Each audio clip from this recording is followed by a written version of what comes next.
Put that old man down before he killed himself. That is what a 23-year-old combat engineer said when a 76-year-old man with a wooden cane stepped past the safety cordon and walked straight toward 200 pounds of live explosive that had just failed to detonate. Nobody moved. Nobody breathed. The young soldier who had wired the firing circuit stood frozen with the detonator still in his hand and the colour draining out of his face, because somewhere in those tangled wires was a mistake, and that mistake meant the charges were still hot. One wrong touch, one stray current, one tremor in the wrong wire, and the entire blast wall would come apart sideways and send fragmentation through every man standing in the open. And this old man, this grey-haired, limping, sun-beaten old man, who had no helmet, no blast vest, no radio, was walking directly into the kill zone like he was strolling through a Sunday market. What happened next made every single person on that range question everything they thought they knew about age, about respect, and about the kind of knowledge that does not come from a classroom. If this story moves you, I want you to type respect in the comments right now, because by the end of this you will understand why that word matters more than rank, more than youth, and more than any piece of paper hanging on a wall. It was the second Tuesday in October at Fort Leonard Wood, and the morning had come in grey and cold with that particular Missouri dampness that settles into your bones before you even finish your first cup of coffee. Out on Range 14, the controlled demolition training range, a platoon of young combat engineers from the 554th Engineer Battalion had been preparing for their final qualification exercise. This was the exercise that would determine whether they earned their demolition certification, the one that separated the students from the soldiers who could be trusted with high explosives in a combat environment. The stakes were not abstract. Every man on that range understood, at least in theory, that the materials they were handling could kill them. C4 plastic explosive, detonation cord, electric blasting caps, firing wire. These were not props. These were not simulations. This was the real thing, and the army had spent 8 weeks drilling into their heads exactly how seriously they needed to take it. The platoon leader was a first lieutenant named Dawson, 26 years old, sharp and competent in the way that young officers often are when they have studied hard and trained harder, but have not yet been tested by anything that did not go according to the field manual. He had graduated near the top of his class at the Engineer Officer Basic course, and he ran his platoon with precision and confidence. His soldiers respected him. His superiors trusted him. And on this particular morning, he had divided his platoon into 4 demolition teams, each responsible for setting up and executing a separate controlled charge against a reinforced concrete wall segment that had been erected at the far end of the range specifically for this exercise. Team 3 was led by a young specialist named Colton Reed, 23 years old, raised in a small town outside of Tulsa, Oklahoma. Colton was the kind of soldier who had joined the army because he wanted to blow things up, and he said so openly and without apology. He was good with his hands, he was confident, he was loud, and he had scored the highest marks in the classroom portion of the demolition course, which had given him a swagger that his instructors had noticed but had not yet corrected. Colton was the one who had volunteered to wire the firing circuit for Team 3's charge, and nobody had objected, because on paper he was the best qualified man for the job. Standing well behind the range control point, watching from a distance that most people would not have noticed him at, was a man who had no official business being there. His name was Earl Jessup, 76 years old, retired. He had a face like a topographic map, deep lines carved by decades of sun and wind and the kind of wear that comes not from age alone but from a life spent in hard places doing hard things. His hair was white and thin and cropped close to his skull in the way that some old soldiers never stop cutting it. He wore a faded canvas jacket with no insignia, work boots that had seen better years, and he leaned on a wooden cane that he had carved himself from a piece of hickory he had cut on his own property in the Ozarks. He did not look like a man who belonged on a military demolition range. He looked like a man who had wandered in from a fishing trip and gotten lost. Earl Jessup had not gotten lost. He was there because the battalion commander, Colonel Whitfield, had invited him as part of a community outreach initiative that brought local veterans to observe training exercises. The idea was to build connections between the current generation of soldiers and the men who had served before them. It was a good idea in theory. In practice, most of the young soldiers on the range had barely glanced at the small group of elderly visitors standing behind the bleachers near the range control tower. They had their own work to do. They had charges to set. They had a qualification to pass. And the old men standing back there with their coffee cups and their veteran ball caps were, in the minds of most of these young engineers, a polite irrelevance. Earl had not said much all morning. He had accepted the coffee. He had nodded politely when Colonel Whitfield had introduced the visitors to the platoon during the morning safety briefing. He had watched the teams prepare their charges with an expression that was difficult to read. Quiet, still, attentive in a way that could have been interest or could have been the vacant stare of an old man whose mind was somewhere else entirely. A couple of the young soldiers had made jokes about the visitors when they thought they were out of earshot. One of them had looked at Earl's cane and whispered to his buddy that they had better make sure Grandpa did not wander onto the range and blow himself up. They had laughed. Earl had heard them. He had said nothing. By 10:30 in the morning, all 4 teams had set their charges and wired their firing circuits. The range safety officer, a senior sergeant named Hicks, had inspected teams 1, 2, and 4 and cleared them for detonation. Team 3 was last. Sergeant Hicks walked the line of det cord and firing wire that Colton Reed had laid out, checked the placement of the C4 charges against the wall segment, examined the connections at the blasting caps, and followed the firing wire back to the detonation point where the Hellbox, the handheld firing device, sat on a wooden table behind a concrete blast barrier. Everything looked correct. The connections appeared solid. The circuit appeared complete. Hicks signed off on Team 3 and returned to the range control tower. Lieutenant Dawson gave the order. The range was cleared. The warning siren sounded. 3 long blasts that echoed across the flat Missouri terrain and sent a flock of starlings scattering from a tree line 200 meters to the south. Every man on the range moved behind cover. The countdown began. Colton Reed stood at the detonation point with the Hellbox in his hands, and a grin on his face that he could not quite suppress. This was the moment. This was what he had trained for. He connected the leads. He turned the firing key. He pressed the button. Nothing happened. For a long, terrible second, the silence on the range was absolute. Then Colton pressed the button again, and again. Nothing. The charges sat against the wall segment, inert, silent, 200 pounds of high explosive connected to blasting caps that were receiving no current. The Hellbox was functioning.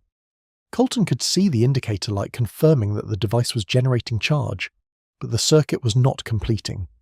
Somewhere between the detonation point and the charges, the current was not reaching the blasting caps. Colton's grin disappeared. He looked at Lieutenant Dawson. Dawson's jaw was tight. A misfire on a qualification exercise was not just an inconvenience. It was a potential career-ending event if it was determined to be the result of negligence. And more importantly, it was dangerous. The charges were still live. The blasting caps were still sensitive. And until someone determined exactly why the circuit had failed, nobody could approach those charges safely, because there was no way to know whether the circuit was truly dead or whether it was experiencing a delayed connection that could complete at any moment. Sergeant Hicks came down from the tower. His face was not angry. It was something worse than angry. It was controlled, measured, the face of a man who has seen misfires before and knows exactly how bad they can get. He ordered everyone to stay behind the blast barrier. He ordered Colton to disconnect the Hellbox and set it down. He pulled out his radio and called the range control desk to report the misfire and request the explosive ordnance disposal team to come and render the charges safe. And then the waiting began. The EOD team was 45 minutes out. 45 minutes of standing behind a concrete barrier while 200 pounds of live explosives sat in the open, connected to a faulty circuit that no one fully understood.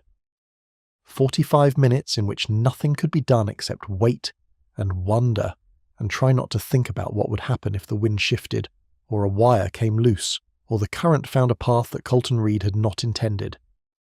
It was during this waiting that Earl Jessup did something that no one expected. He set down his coffee cup, he picked up his cane, and he started walking. Not toward the bleachers, not toward the parking lot. He started walking toward the blast barrier, and then past it, and then past the detonation point, and then out onto the open range toward the wall segment where the charges sat silent and hot in the grey October air. Sergeant Hicks saw him first. His reaction was immediate and furious. He shouted at Earl to stop. He shouted at the other soldiers to grab him. He started running toward the old man with one hand on his radio and the other waving frantically. Lieutenant Dawson was right behind him. Colton Reed stood frozen, the hellbox disconnected in front of him, his mouth open. "Get that civilian off the range," Hicks roared. "Somebody grab him before he gets himself killed." Two soldiers sprinted toward Earl. They were young and fast, and they closed the distance quickly. But Earl did not stop. He did not turn around. He did not even acknowledge the shouting. He kept walking with that steady, unhurried gait that the cane imposed, his eyes fixed on the wall segment ahead of him, his free hand hanging loose at his side. And something about the way he walked, something about the absolute calm in his posture, the total absence of hesitation or fear, made the two soldiers slow down as they reached him. They did not tackle him. They did not grab his arm. One of them jogged alongside him and said urgently, "Sir, you need to stop. There are live charges ahead. Sir, please." Earl stopped. He turned his head and looked at the young soldier with eyes that were pale blue and absolutely steady. He said quietly, "Son, I know there are live charges ahead. I can smell the C4 from here, and I can tell you right now, without looking, that your man wired the initiator circuit in series when it needed to be parallel. He daisy-chained the caps off a single lead instead of running independent feeds, and one of those caps has a broken bridge wire, which means the whole series is open and nothing is going to fire until somebody reconnects that initiator in the right sequence." The young soldier stared at him. He did not know what to say. He did not understand half of what Earl had just told him. He looked back at Sergeant Hicks, who was now standing 15 meters away with his hand still on his radio, and his mouth open in an expression that had shifted from fury to confusion. "Who are you?" Hicks said. Earl turned to face him fully. He leaned on his cane. The wind moved through his thin white hair. He said, "My name is Earl Jessup. I was a demolition sergeant with the 1st Engineer Battalion, 1st Infantry Division. I served 3 tours in Vietnam, and I spent 23 years building and dismantling every kind of explosive device the United States Army has ever fielded. I have set more charges than every man on this range combined, and I am telling you right now that those charges are safe to approach because the circuit is open. But they will not be safe for long if that wind picks up and starts moving those loose firing wires. Because if those leads contact each other or a ground source, you're going to get a partial detonation with asymmetric backblast that will send fragmentation in a direction none of you are prepared for." Nobody spoke. The wind blew. Somewhere in the distance, the starlings that had scattered during the siren were beginning to settle back into the trees. Sergeant Hicks looked at Lieutenant Dawson. Dawson looked at Hicks. They were both calculating. They were both weighing the regulations against the situation. The EOD team was still 30 minutes out. The wind was picking up. And this old man with the cane and the faded jacket and the pale blue eyes, had just described the exact nature of a wiring fault that none of them had been able to diagnose from behind the barrier. "Sir," Hicks said carefully, "I cannot authorize a civilian to approach live ordnance on a military range." "Then don't authorize it," Earl said. And he turned and kept walking. What happened next would be debated in after-action reports and safety reviews for months. Earl Jessup walked the remaining 50 meters to the wall segment where the charges were placed. He moved slowly but without hesitation. When he reached the first charge, he set his cane against the wall and lowered himself to one knee with the careful, deliberate motion of a man whose body protests every change in altitude, but whose mind has already made the calculation and decided that the protest is irrelevant. He reached out with both hands and began tracing the firing wire from the first blasting cap back along its path to the junction point where Colton Reed had connected the initiator leads. Every man on the range watched in absolute silence. Hicks had his radio keyed but had not spoken into it. Dawson had his hand on the arm of one of his soldiers, holding him back. Colton Reed was gripping the edge of the blast barrier with both hands, his knuckles white, his face the colour of ash. Earl worked methodically. His fingers moved along the wires with the kind of familiarity that comes from repetition so deep it has become instinct. He found the junction. He examined the connections. And then, without tools, without instruments, without anything except his bare hands and 50 years of experience embedded in his nervous system, he began to rewire the circuit. He disconnected the series chain that Colton had built. He separated the leads. He identified the blasting cap with the broken bridge wire, the one that had opened the entire circuit, and he isolated it. Then he ran the remaining leads in parallel, creating independent paths from the hell box to each functional cap. He used his thumbnail to strip a section of insulation that had been improperly seated, He twisted connections tight with fingers that were gnarled and age-spotted but utterly precise. The whole process took less than 4 minutes. When he was finished, he stood up slowly, retrieved his cane, and walked back to the detonation point. He did not run. He did not hurry. He walked with the same steady pace he had used on the way out. When he reached the blast barrier, he looked at Colton Reed, who was standing there with tears forming in the corners of his eyes, and he said, "Your circuit is ready. The initiator is wired correctly. You can fire when your range safety officer clears you." Colton could not speak. He opened his mouth and nothing came out. He looked at Sergeant Hicks. Hicks looked at Earl. Something passed between the two men. Something unspoken. Something that existed in a language that only people who have stood next to live explosives and made decisions that meant life or death can understand. Hicks nodded slowly. "Test the circuit," Hicks said to Colton. His voice was quiet, almost gentle. Colton's hands were shaking so badly that he could barely connect the leads to the hell box. Earl watched him struggle for a moment, then reached over and steadied the young man's hands with his own. He did not take over. He did not push Colton aside. He simply held his hand still long enough for the trembling to subside, and then he stepped back. Colton connected the leads. He turned the firing key. The indicator light showed a complete circuit. For the first time since the misfire, there was a path from the detonation point to the charges. Hicks cleared the range again. The siren sounded again. Everyone moved behind the barrier. Colton looked at Earl one more time. Earl gave him a single, almost imperceptible nod. Colton pressed the button.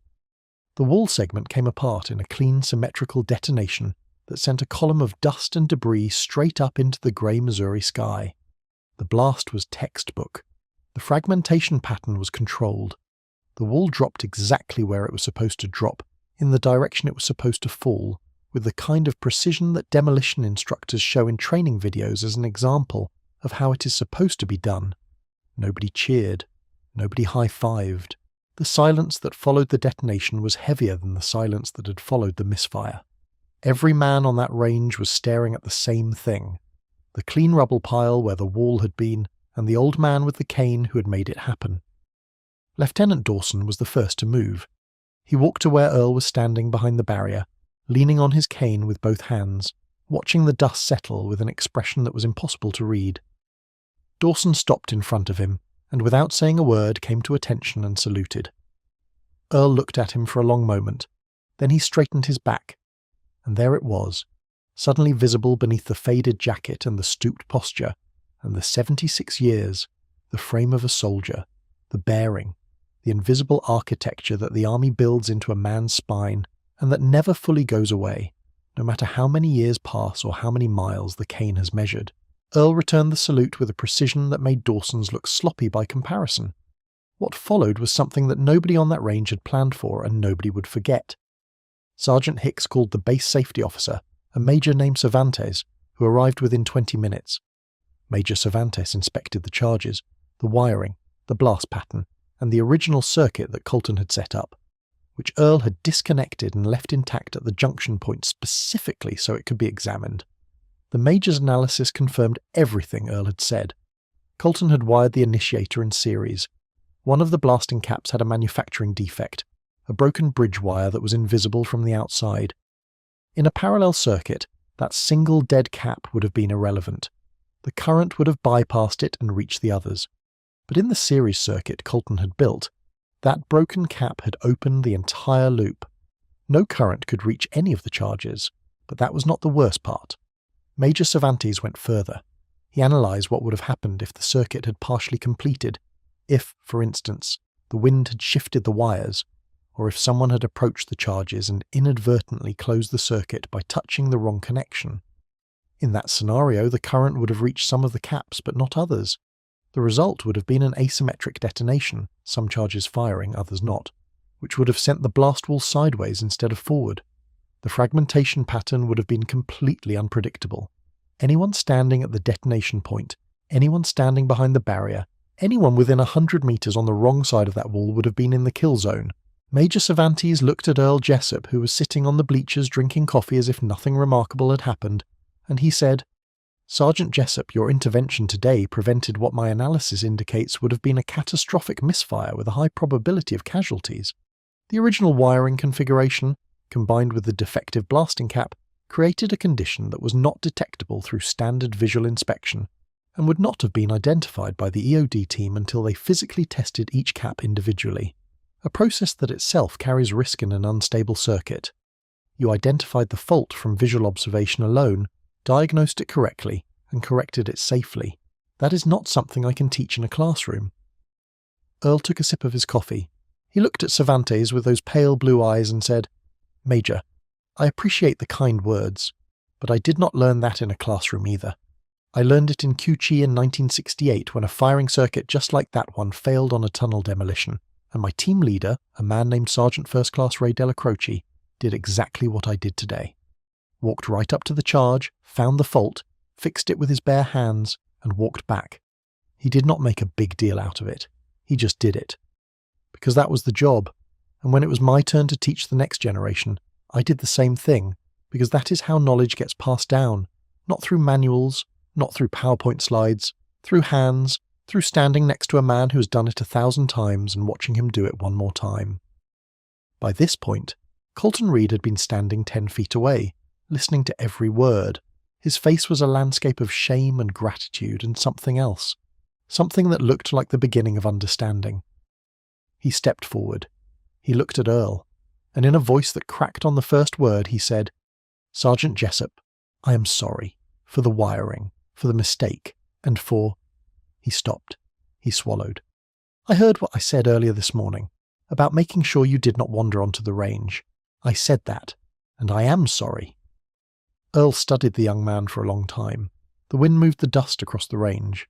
In the distance, the clean rubble pile from the detonation sat exactly where it was supposed to sit. "Son," Earl said, "you made a wiring mistake. That is a mistake you will never make again, because now it lives in your hands, not just your head. That is worth more than any test score. As for what you said this morning, I have heard worse.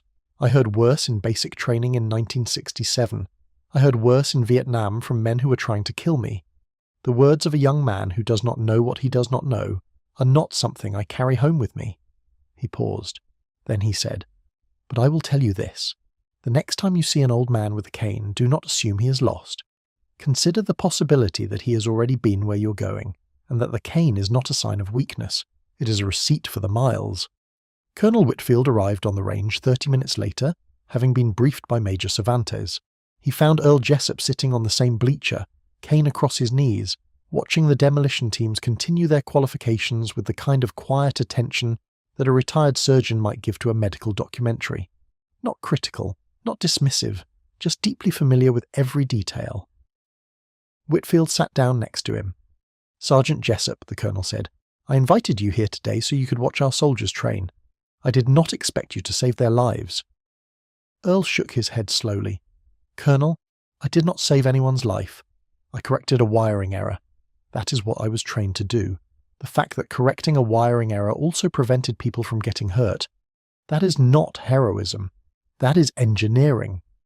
Whitfield smiled. It was a smile that carried weight. "Tell me about your service, Sergeant Jessup." And so Earl talked. Not because he wanted attention. Not because he wanted recognition. He talked because the colonel asked, and because Earl Jessup was from a generation of men who answered direct questions from senior officers with direct answers, even 30 years after they had taken off the uniform. He had enlisted in 1967, at 18, out of a high school in rural Missouri, where the guidance counselor had told him he was not college material, and the local economy had told him he was not much of anything material. He had volunteered for combat engineers because the recruiter had said they got to build things and blow things up, and both of those sounded more interesting than sitting in a foxhole. He had gone through basic training at Fort Leonard Wood, the very installation where he was sitting now, and then to the engineer school, and then to Vietnam with the 1st Engineer Battalion attached to the 1st Infantry Division, the big red one. His first tour had been spent building fire bases and clearing roads. His second tour had been spent dismantling Viet Cong tunnel complexes in the Cu Chi district, a job that required crawling into underground networks armed with a pistol, a flashlight, and enough demolition charges to bring the tunnels down behind him.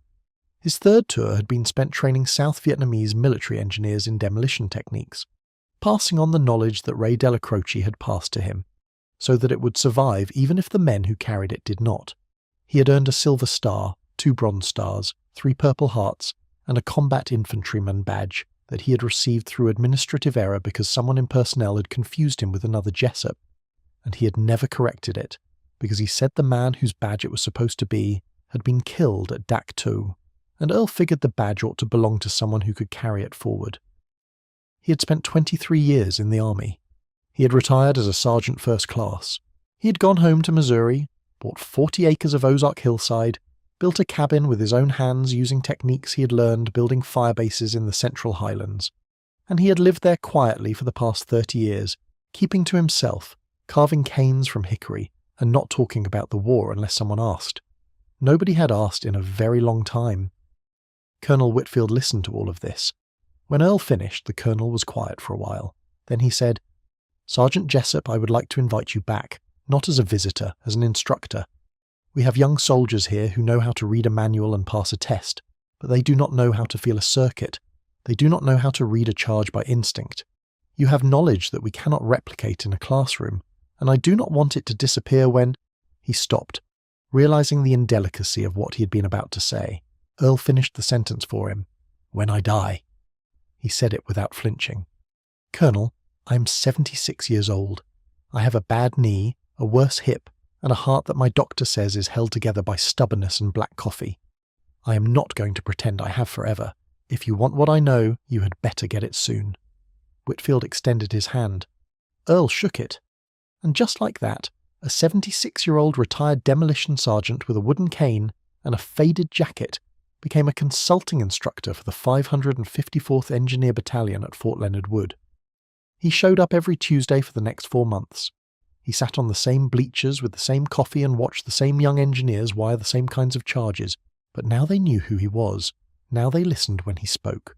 And when Earl walked out onto the range to demonstrate the technique, which he did regularly despite Sergeant Hicks's continual objections about liability, every soldier on that range paid attention with a focus that no textbook and no PowerPoint presentation had ever produced. Colton Reed became his most dedicated student. The young specialist who had wired the circuit wrong that October morning became the soldier who stayed late on Tuesdays to sit with Earl and learn the things that did not fit into a training manual. How to read a charge by the sound it makes when you tap the casing. How to tell the age of deck cord by the flexibility of the outer sheath. How to feel the difference between a live circuit and a dead one by the warmth in the wire. These were not skills that could be standardized or written down. They were skills that lived in the hands of men who had done the work, and they could only be transferred through proximity and patience and time. One Tuesday in February, Earl did not show up.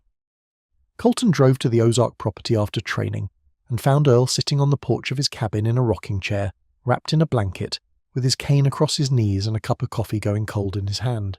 He had had a fall that morning. His bad hip had finally given out on the porch steps, and he had spent 2 hours on the ground before he was able to pull himself up. He had not called anyone. He had not asked for help. He had simply gotten up, made his coffee, sat in his chair, and waited.